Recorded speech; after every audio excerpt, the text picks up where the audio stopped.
Hello friends, welcome back my YouTube channel fire whisper. आज मैं आप लोगों के लिए लेके आई हूँ एक मज़ेदार सी हॉरर स्टोरी।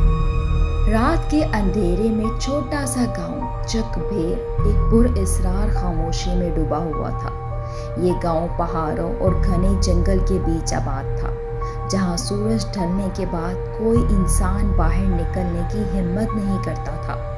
लोग कहते थे कि इन जंगलों में गॉबलिन्स बसते हैं जो इंसानों का खून पीकर जिंदा रहते हैं। गांव के बुजुर्ग अक्सर बच्चों को डराते कि वो रात के बाद जंगल की राहों पर मत जाना, वहाँ वो मखलूक तुम्हें देख रही होती है जो ना इंसान है ना जिन बल्कि गॉबलिन। लेकिन हर कहानी की तरह यहाँ भी कुछ नौजवान ऐसे थे जो डर पर हंसते थे। उनमें से एक था फैजान शहर से तालीम हासिल करने के बाद वापस आया था और उन बातों को महज तोहमात समझता था। वो अपने दोस्त बिलाल और उसामा से अक्सर कहता, यार ये सब पुरानी बातें हैं, जंगल में जानवर हैं, गॉबलिन कोई चीज नहीं होती। मगर एक रात ऐसी आई जिसने उसकी सोच हमेशा के लिए बदल दी।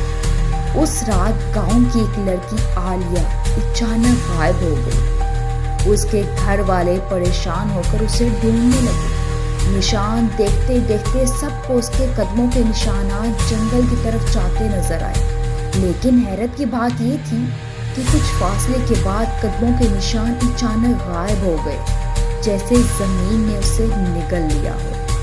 उसी लम्हे गांव के कुछ लोगों ने जंगल से घूरती सुर्ख आंखें देखी, आंखें जो इंसानी नहीं लगती थी बल्कि जलती हुई कोयलों की मानक थीं। आलिया के लापता होने के बाद गांव में खौफ फैल गया। लोग कहने लगे ये गॉबलिन हैं, वो फिर से जाग गए हैं। मगर फैजान अब भी मानने को तैयार नहीं था।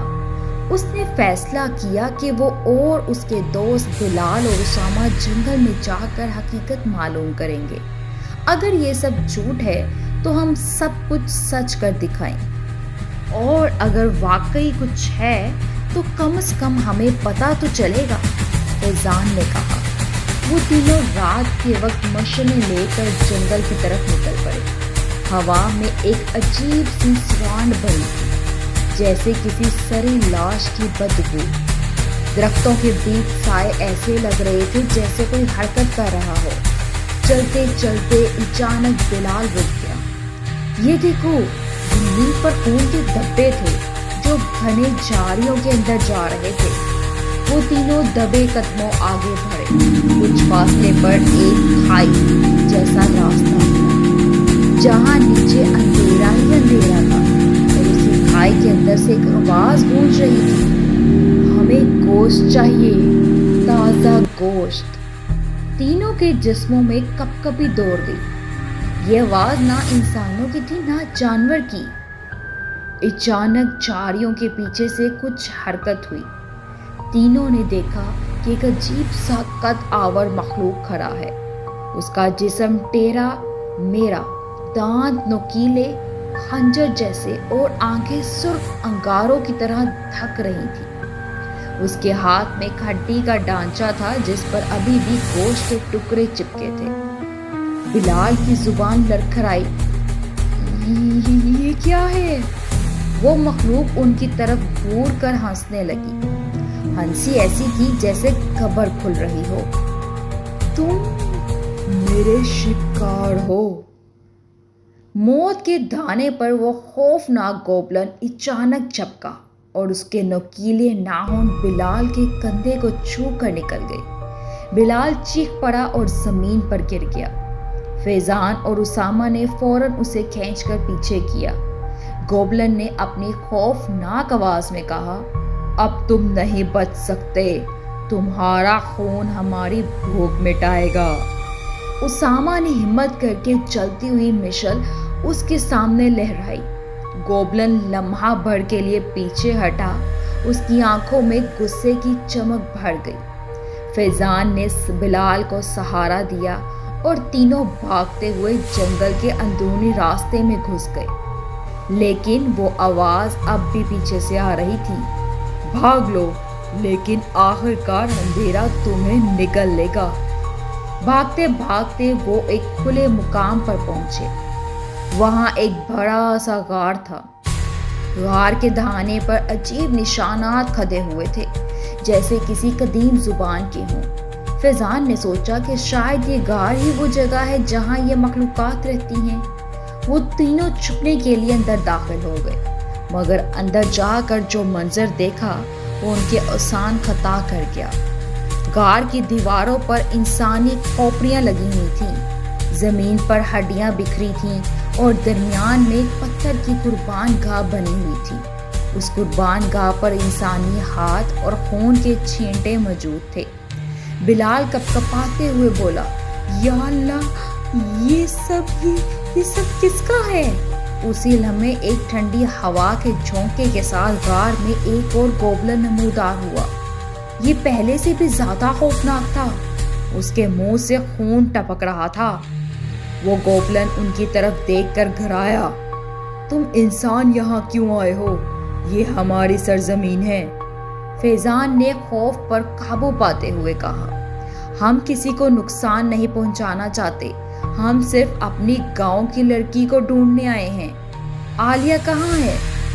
गोबलन कहकहा मारकर हंसा, वो अब तुम्हारी नहीं रही, वो हमारे कबीले के सरदार के लिए कुर्बान की जाएगी।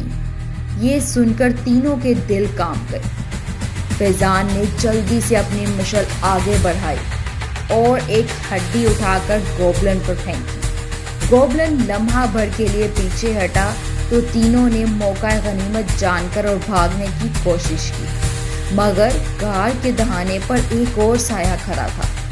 वो कोई आम गोबलन नहीं था, वो उनका सबका सरदार था।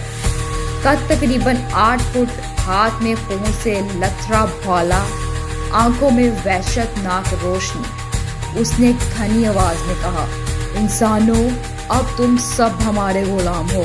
तुम्हारी चीखें हमारी रातों को मजीद भूखा बनाएंगी। गार के दहाने पर खड़ा वो द्यो हेकल गोबलन सरदार अपनी खौफनाक हंसी के साथ आगे बढ़ा। उसकी आवाज दीवारों से टकराकर यूं गूंजी जैसे 100 गड़गड़ाहटें इकट्ठी चीख रही हों। फैजान, बिलाल और उसामा, उनकी टांगें कांप रही थीं। बिलाल अभी तक जख्मी था और खड़ा होना भी मुश्किल था। सरदार ने अपना खून आलूद भाला जमीन में गाड़ा, जिससे पथरीली जमीन में दरारें पड़ गईं। आज का चांद हमारे कबीले की भूख बुझाएगा, तुम्हारी कुर्बानी दी जाएगी। सरदार के इशारे पर गार के अंधेरे से कई और गोबलन निकल आए। उनकी आंखें अंगारों की तरह चमक रही थीं। हर एक के हाथ में हड्डियों के हथियार और खून से सुने कपड़े थे।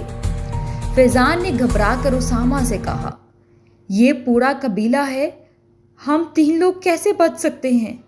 गोबलन ने तीनों को घेर लिया और जबरदस्ती पत्थर की कुर्बान गाह के करीब ले गए। वहां एक बड़ी सी खोपड़ी पड़ी थी, जिसके अंदर खून भरा हुआ था। सरदार ने अपने नोकीले पंजे उस खून में डुबोए और जमीन पर एक दायरा खींचना शुरू किया। बिलाल लरजते हुए बोला, ये कोई शैतानी रस्म है। अचानक गार के अंदरूनी हिस्से से चीख की आवाज आई। तीनों चौंक गए। वो आलिया थी। 2 गोबलन उसे पकड़े घसीट कर लाए। आलिया की कलाइयों पर रस्सी बंधी थी और उसका चेहरा खौफ से सफेद हो गया था। आलिया ने फैजान को देखा और चीखती हुई बोली, मुझे बचाओ, ये लोग मुझे कुर्बान करने वाले हैं। सरदार ने कहकहा मारकर कहा, इंसानों, ये लड़की हमारे अंधेरे के देवता के लिए कुर्बान की जाएगी और तुम तीनों इस रस्म के गवाह बनोगे। सरदार ने आलिया को पत्थर की कुर्बान गाह पर लिटा दिया। बाकी गोबलन्स ने एक ही आवाज में वहशियाना नारे लगाना शुरू किए। गार में लर्ज़ी सी होने लगी। फैजान और उसामा दीवानावार चीखे, नहीं, उसे छोड़ दो, लेकिन गोबलन्स ने उन्हें मजबूती से पकड़ा हुआ था। उसी दौरान सरदार ने अपने खूनी भाले को ऊपर उठाया और आसमान की तरफ देखकर किसी अजनबी जुबान में मंत्र पढ़ने लगा। गार के अंदर अंधेरा और घना होने लगा। جیسے دیواروں سے سائے نکل کے قریب آ رہے ہوں۔ اسی لمحے فیضان کے ذہن میں بچپن کی ایک بات یاد آئی۔ گاؤں کے بزرگ کہا کرتے تھے کہ گوبلن اندھیری قوتوں کے غلام ہیں، مگر وہ روشنی سے کمزور ہو جاتے ہیں۔ فیضان نے پوری طاقت سے اپنی مشل کو زمین پر رکھے تیل میں پھینکا۔ یکدم شعلے بھڑک اٹھے اور غار کے ایک حصے کو روشن کر دیا۔ گوبلنز چیخنے لگے، ان کی جلد جلنے لگی اور ان کی آنکھیں مزید سرخ ہو گئیں۔ سردار بھی لمحہ بھر کے لیے پیچھے ہٹ گیا۔ فیضان نے موقع غنیمت جان کر اسامہ کو چیخ کر کہا، ابھی عالیہ کو آزاد کرو۔ فیضان کی پھینکی ہوئی مشل سے غار کا ایک حصہ آگ کی لپیٹ میں آ گیا۔ گوبلنز بدبودار چیخوں کے ساتھ پیچھے ہٹنے لگے، ان کی کھال پر پھوڑے پڑ گئے اور دھواں اٹھنے لگا۔ اسامہ نے اسی لمحے موقع غنیمت جان کر ایک نوکیلا پتھر اٹھایا اور عالیہ کی کلائیوں کی رسی کاٹ دی۔ عالیہ آزاد ہوتے ہی زمین پر گری اور ہانپتی ہوئی بولی، جلدی ہمیں نکلنا ہوگا۔ گوبلن سردار نے یہ منظر دیکھا تو غصے سے بھار اٹھا۔ اس کی آواز غار کو ہلا دینے والی تھی، بے وقوف انسانوں، تم نے ہمارے دیوتا کی رسم توڑی ہے، اب تم سب کا انجام موت سے بھی بدتر ہوگا۔ اس نے اپنا خونی بھالا آگ کے شعلوں پر مارا۔ عجیب بات یہ ہوئی کہ آگ بجھنے لگی جیسے اندھیرا اس پر غالب آ رہا ہو۔ باقی گوبلنز بھی دوبارہ طاقت پکڑنے لگے۔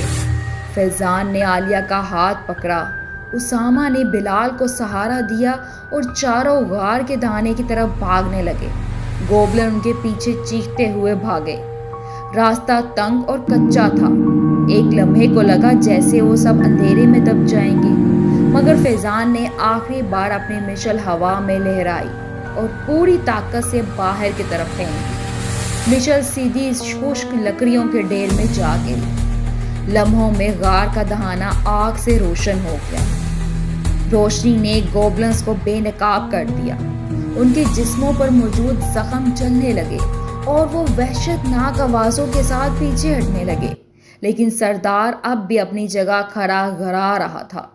اس نے اپنی سرخ آنکھوں سے فیضان کو گھورتے ہوئے کہا، یہ جنگ ختم نہیں ہوئی، تم انسان صرف شکار ہو، ہم دوبارہ آئیں گے۔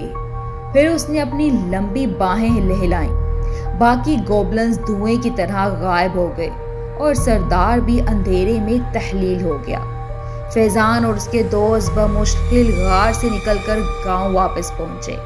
عالیہ کی جان بچ گئی تھی، مگر سب کے دلوں پر خوف کی ایک گہری لکیر نقش ہو گئی۔ گاؤں کے لوگ ان کی حالت دیکھ کر کانپ گئے۔ سب کو یقین ہو گیا کہ گوبلنز کوئی کہانی نہیں بلکہ ایک حقیقت ہے۔ بزرگوں نے کہا یہ قبیلہ صدیوں پرانا ہے، روشنی ہی ان کی کمزوری ہے، مگر سردار کا دوبارہ آنا طے ہے۔